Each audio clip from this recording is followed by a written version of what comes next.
ঘূর্ণিঝড় রেমাল, যার ওমানের দেওয়া নামকরণ, পশ্চিমবঙ্গের সুন্দরবন এবং বরিশালের মাঝে ল্যান্ডফল করার সম্ভাবনা রয়েছে 26 তারিখ রবিবার মাঝরাতে।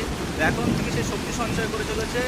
আলিপুর আবহাওয়া দপ্তরের তরফ থেকে জানা হয়েছে যে 26 তারিখ রবিবার মাঝরাতে থেকে এর ল্যান্ডফলটা হবে পশ্চিমবঙ্গের সুন্দরবন আর বাংলাদেশের বরিশালের মাঝামাঝি সম্ভাবনা রয়েছে ল্যান্ডফল হওয়ার।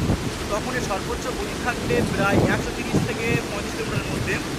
এখন থেকে তাণ্ডব শুরু হয়ে গেছে, দেখতে পাচ্ছ হাওয়ার একটা আওয়াজ একটা, এবং গাছপালা রয়েছে এবং অপর দেখতে পাচ্ছ সব হাওয়াতে একদিকে হয়ে যাচ্ছে সমস্ত গাছের পাতাগুলো। তো এর এই যে রোমাল সব থেকে বেশি অ্যাফেক্টেড করবে সুন্দরবন এলাকা এবং পশ্চিমবঙ্গের দক্ষিণ চব্বিশ পরগনা, উত্তর চব্বিশ পরগনা এবং বাংলাদেশের কিছুটা জায়গায় এর এফেক্ট করবে। এবং এর প্রভাবে সোমবার থেকে প্রচুর পরিমাণ বৃষ্টিপাত হবে। এর আগে আমরা আমফান এবং আইলাতেও প্রচুর পরিমাণে ক্ষয়ক্ষতি হয়েছে পশ্চিমবঙ্গের বিভিন্ন জেলাতে।